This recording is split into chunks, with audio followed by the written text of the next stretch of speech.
अगले सत्र की ओर बढ़ेंगे।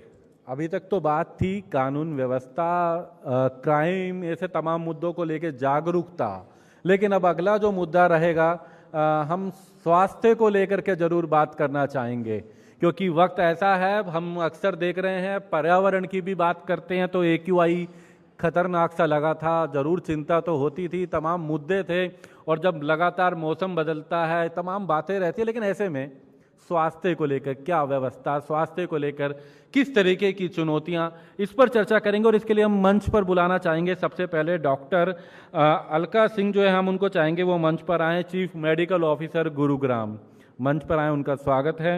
इसी के साथ साथ हमारे साथ में डॉक्टर समीर भाटी जो हैं, वो उनसे भी हम मंच पे बुलाना चाहेंगे, ये पब्लिक हेल्थ एनालिस्ट हैं, इनसे भी जरूर चर्चा करेंगे। और इस शो को होस्ट करने के लिए, इस पर चर्चा के लिए हम चाहेंगे हमारे सहयोगी अपूर्वा वह मंच पर आए।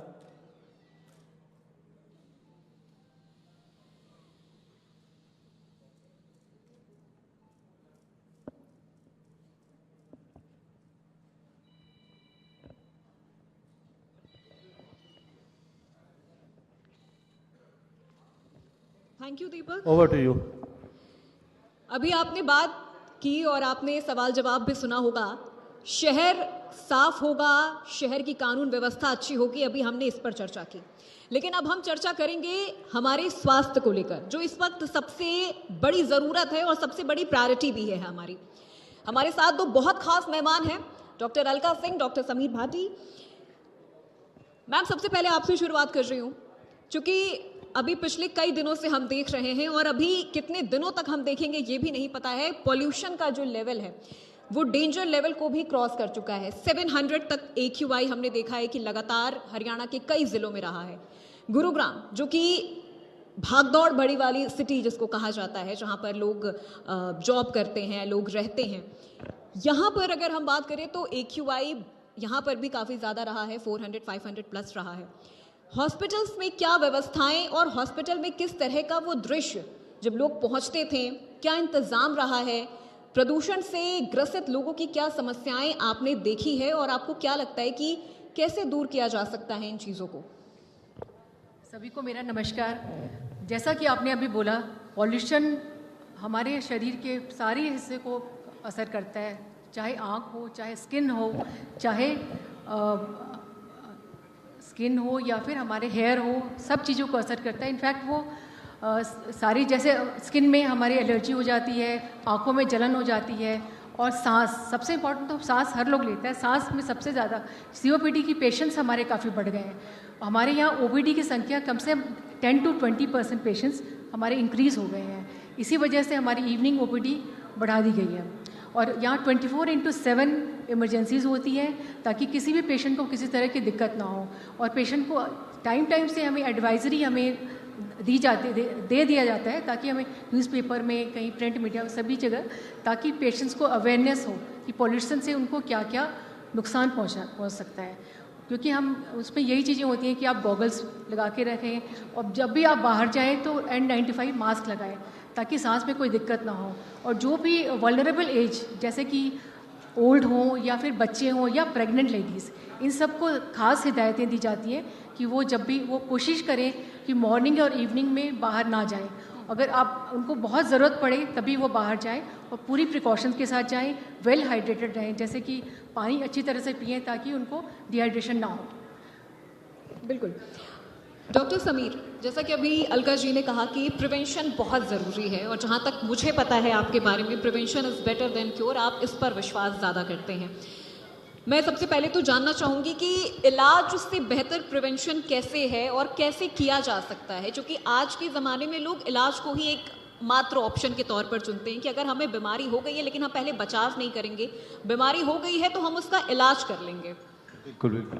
सबसे पहले तो इंडिया न्यूज़ का बहुत बहुत शुक्रिया, बहुत बहुत धन्यवाद। और जैसे आज का हम पैनल डिस्कशन के अंदर हेल्थ को भी आपने इसमें इंक्लूड किया है, जो कि हेल्थ को हम एक बहुत ही इंटीग्रल पार्ट मानते हैं जब हम डेवलपमेंट की बात करते हैं। और ख़ास तौर पे आज जब जैसे हम गुरुग्राम के अंदर बैठे हैं और यहाँ पर जब जिसको हम मिलेनियम सिटी की बात कर रहे हैं, यहाँ पर हम हॉस्पिटल और हेल्थ केयर इंफ्रास्ट्रक्चर की बात करें तो वो वर्ल्ड क्लास अवेलेबल है। बट कहीं ना कहीं जैसे अभी डॉक्टर अलका सिंह भी बता रहे थे कि हेल्थ को लेके ख़ास तौर पे कुछ एक्सटर्नल फैक्टर्स हैं, एक्सटर्नल फैक्टर पे चलिए, जिस तरह से सरकारें काम कर रही है कि पोल्यूशन को कैसे वो कंट्रोल करे, बट बहुत सारी ऐसी चीज़ें हैं जिसको हम व्यक्तिगत तौर पे इंडिविजुअली चीज़ें ठीक कर सकते हैं, जिसमें सबसे ज़्यादा ख़ास तौर पे अगर हम बात करें तो हमारा जो यूथ है, क्योंकि ख़ास तौर पे अगर गुरुग्राम में बात करें तो हमारा कॉरपोरेट लाइफ है, यूथ काफ़ी ज़्यादा यहाँ पर है। और यूथ में ही जिस तरह से हम देख रहे हैं कि जो जीवन शैली से संबंधित बीमारियाँ हैं, पहले देखिए आज से हम 20 साल पहले देखा करते थे कम्युनिकेबल डिजीज़ काफ़ी ज़्यादा हुआ करती थी, पर जब अभी हम देख रहे हैं तो लाइफस्टाइल डिजीज़ काफ़ी ज़्यादा बढ़ रही है। इनफैक्ट आप ये देख लीजिए कि यंग हार्ट अटैक काफ़ी बढ़ रहे हैं, डायबिटीज़, हाइपरटेंशन, मतलब मेटाबॉलिक सिंड्रोम जिसको हम कहते हैं, वो सभी, और वो देखी भी जा रही है। इनफैक्ट गुरुग्राम में ही अगर हम देख लें तो इस तरह का नंबर काफ़ी ज़्यादा बढ़ रहा है। अब इसमें प्रिवेंशन का बहुत बड़ा रोल हो जाता है, क्योंकि बहुत ये जितनी भी बीमारियों का मैं नाम ले रहा हूँ, अगर हम इनको अर्ली स्टेज पर डायग्नोस्ट कर पाएँ तो बहुत अधिक संभावना रहती है कि हम इसको पूरी तरह से करेक्ट कर सकते हैं। चाहे इसमें यंग हार्ट अटैक भी आप ले लीजिए, तो इसमें मॉनिटरिंग एंड स्क्रीनिंग का बहुत बड़ा योगदान है। जैसे अगर गुरुग्राम में भी देखें, डॉक्टर अलका मैम को भी पता होगा कि मोबाइल हेल्थ यूनिट्स वगैरह सब चल रही है, जिसमें कई तरह के प्रोग्राम्स सरकार के द्वारा इस तरह के इनिशिएटिव्स लिए गए हैं। तो जितनी ज़्यादा अगर हम स्क्रीनिंग बढ़ाएंगे, जैसे बिल्कुल मैंडेट हो जानी चाहिए कि जो बेसिक वाइटल्स हैं, at least blood pressure, blood sugar, HbA1c, cholesterol levels, ये सब 20s में सबकी स्क्रीनिंग होना बहुत ज़रूरी है। स्कूल हेल्थ प्रोग्राम को और रोबस्ट तरीके से, क्योंकि आजकल हम जैसा देख रहे हैं छोटे बच्चों के अंदर भी, मतलब 15 साल की उम्र में भी, टीनेजर्स के अंदर भी हाइपरटेंशन्स वगैरह देख रहे हैं, चाइल्डहुड ओबेसिटी वगैरह काफ़ी ज़्यादा बढ़ जाती है। तो जब वो 25 की उम्र में पहुँचते हैं, कहीं ना कहीं क्राइम रेट में भी ग्रोथ की एक बड़ी वजह है। बच्चों में अगर इस तरह से इरिटेशन हो रही है, हाइपरटेंशन हो रही है, पेशेंस लेवल उनका कम हो रहा है। कहीं ना कहीं ADHD जैसा हम बात कर रहे हैं, तो ADHD और इस तरह के कई और मेंटल हेल्थ इश्यूज़ कई बार इस तरह के एक्सटर्नल फैक्टर से, आपकी लाइफस्टाइल वगैरह से डेफिनेटली ट्रिगर होते हैं। तो इस वजह से यहाँ पर आपका डाइट का बहुत बड़ा रोल है, और इसमें बहुत ज़रूरी है जब प्रिवेंशन की बात करते हैं तो एटलीस्ट 4 चीज़ें जो सबसे ज़्यादा ख़ास तौर पे मेट्रोपॉलिटन सिटीज़ के अंदर जो युवा जिसको कहीं ना कहीं इग्नोर कर रहे हैं, उसमें एक तो स्लीप डिप्रीवेशन बहुत ज़्यादा है, मतलब नींद ठीक नहीं होती। दूसरा अगर हम स्ट्रेस की बात करें, जो स्ट्रेसफुल लाइफस्टाइल है, और तीसरा सब्सटेंस की बात करें, मतलब सब्सटेंस अब्यूज़ की बात करें। चलिए वो अगर मैं उस तरह की ड्रग्स वगैरह की बात नहीं करता, पर फिर भी स्मोकिंग हो गया, वैपिंग हो गया, ये सब चीज़ें काफ़ी ज़्यादा बढ़ रही है। और अगर ये सब चीज़ें काफ़ी हद तक अगर हम लाइफस्टाइल में, क्योंकि इसमें तो इंडिविजुअल लेवल पर ही हमें इनको करेक्ट करना होगा, ये करेक्ट कर लेते हैं तो जो लाइफस्टाइल डिजीज़ है उनको काफ़ी हद तक हम मिनिमाइज़ कर पाएंगे। बिल्कुल। डॉक्टर अलका, गुरुग्राम को वर्षों से नए सिविल अस्पताल का इंतज़ार है। सबसे अहम सवाल भी यही है कि अस्पताल का इंतज़ार इतने वर्षों से क्यों है? ये इंतज़ार अभी और कितना लंबा होगा, या इसको लेकर काम हो रहा है, मॉनिटरिंग हो रही है? अगर ये बनेगा तो कितने बेड का ये हॉस्पिटल होगा, प्लस ये कब तक बनकर तैयार हो जाएगा? क्योंकि ये जनता का भी सवाल है, हेल्थ से जुड़ा हुआ ये सवाल है। फिलहाल अभी जैसे कि हेडक्वार्टर से हमें खबर मिली, तो 400 बेडेड हॉस्पिटल का निर्माण उसी जगह पे हुआ जहाँ पुराना सिविल हॉस्पिटल था। वो एक्सपैंड हो सकता है 200 प्लस करके, तो वहीं पे होगा, और उसमें इंफ्रास्ट्रक्चर काफ़ी अच्छा होगा। नक्शा अभी बनना है, तो इंतज़ार ख़त्म हो जाएगा जल्दी ही।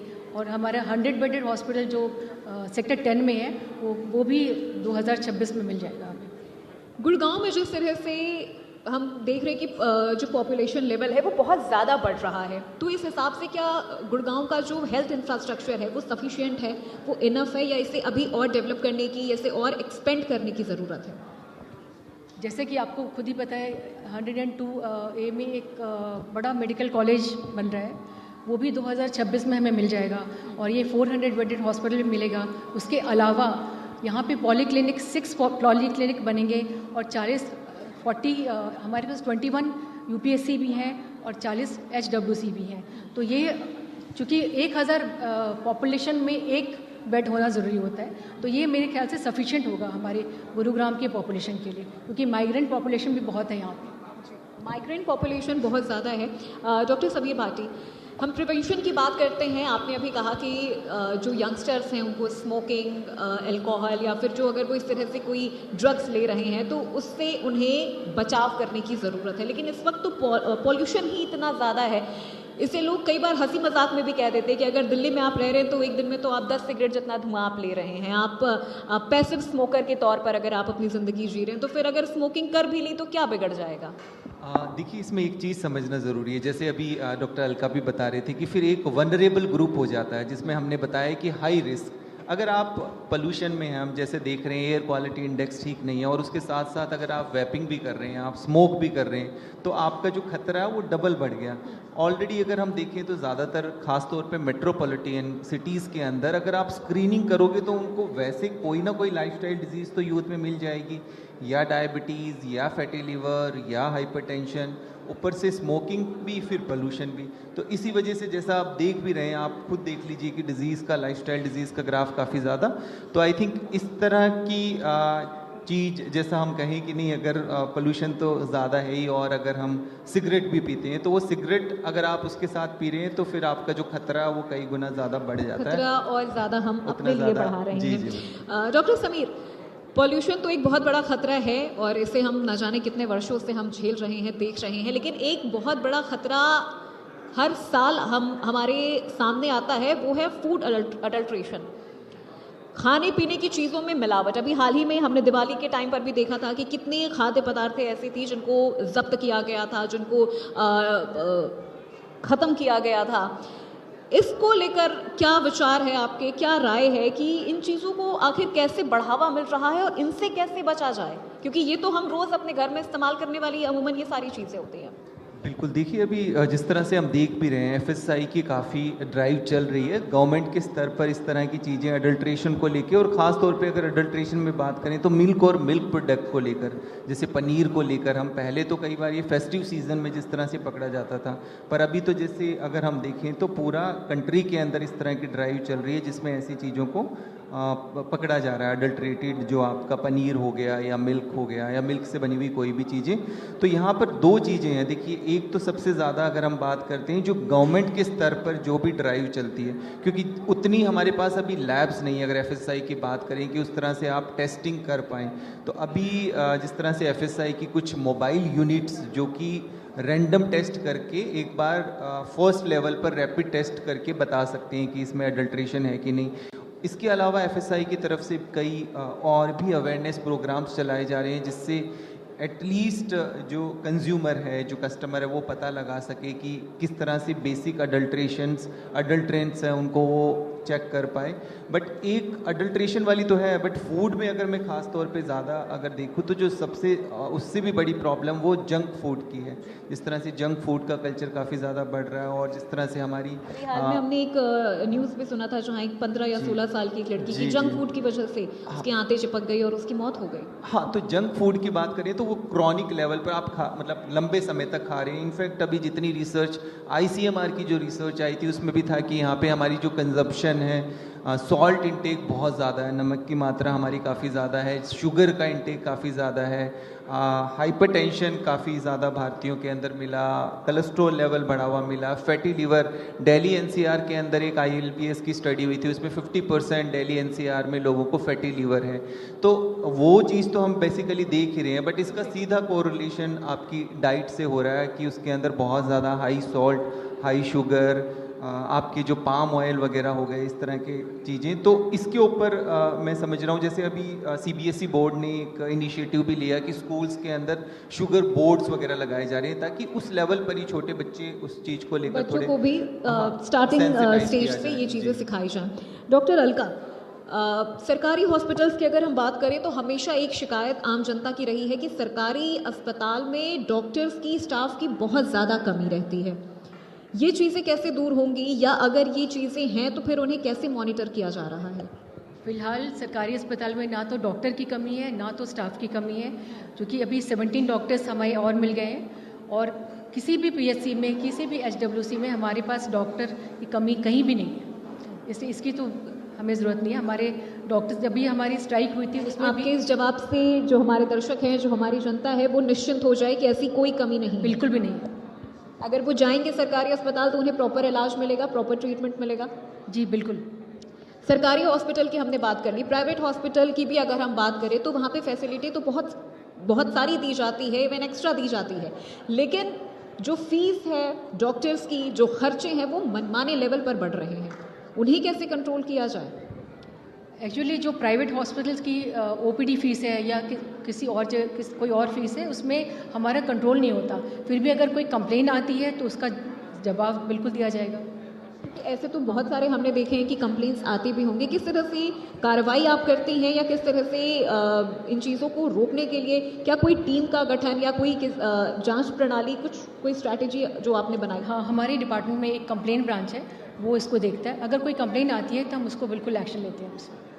कार्रवाई मतलब आप कर रही हैं, और एक चाहे medical- सरकारी हाँ जी, हॉस्पिटल हो या फिर, चूंकि सरकारी हॉस्पिटल में बदहाली और अव्यवस्थाओं का भी एक बहुत बड़ा ये समस्या रही है, स्टाफ की कमी और जो अव्यवस्थाएं हैं वो भी एक बहुत बड़ी चुनौती है आम जनता के लिए सरकारी अस्पताल में। जी। एक्चुअली पेशेंट्स बहुत ज़्यादा होते हैं, हमारे रोज़ की ओपीडी 2000 से 3000 होती है, तो उसमें कई बार ऐसा होता है कि डॉक्टर्स तो मिलते हैं उनको सारे, लेकिन पेशेंट्स कई बार इम्पेशेंट हो जाते हैं। राज्य सरकार की तरफ से इसे दूर करने के लिए कोई मदद, कोई सहायता? हाँ जी। राज्य सरकार की तरफ से इन चीज़ों को दूर करने के लिए क्या कोई सहायता मिल रही है, कोई मदद मिल रही है? हमारी राज्य सरकार की तरफ से हमें हमेशा ही सहायता मिलती है, चाहे वो फंड की हो, चाहे डॉक्टर की हो, चाहे स्टाफ की हो, तो ऐसी कोई अव्यवस्था आती नहीं हमारे पास। बिल्कुल। डॉक्टर समीर, बात हम यंगस्टर्स की करें, हम हार्ट अटैक की अगर हम बात करें तो वो इस वक्त एक्सट्रीम लेवल पर है। लोग जिम में जा रहे हैं, एक हेल्दी लाइफस्टाइल फॉलो कर रहे हैं, एक परफेक्ट डाइट मेंटेन कर रहे हैं, लेकिन हार्ट अटैक से उनकी जान चली जा रही है।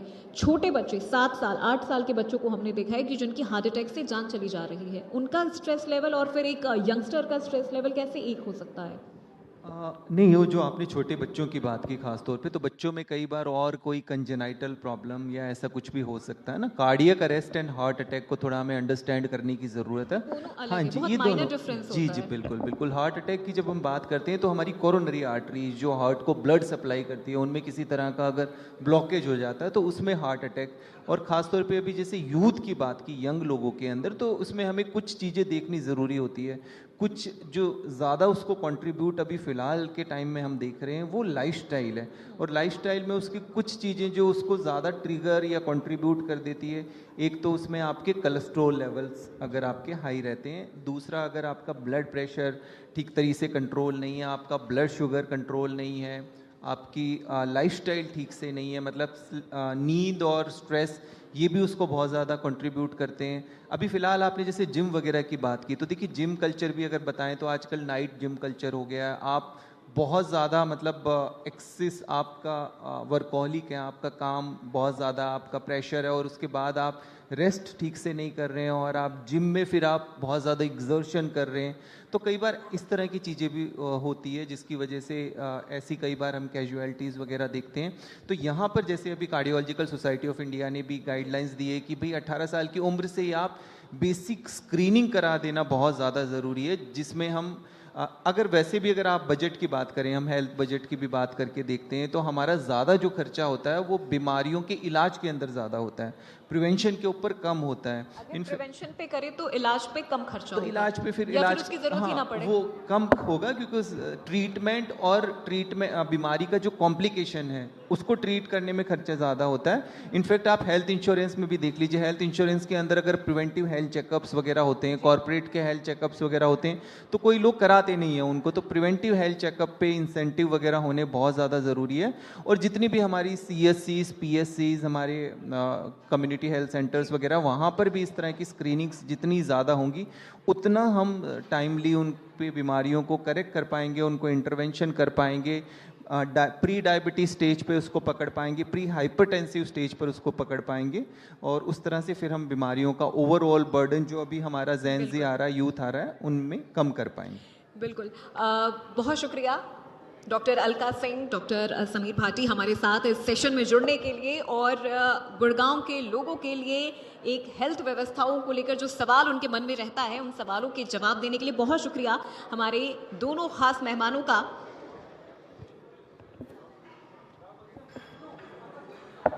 बेहद शुक्रिया दोनों खास मेहमानों का। आप प्लीज़ मंच पर ही रुकिएगा।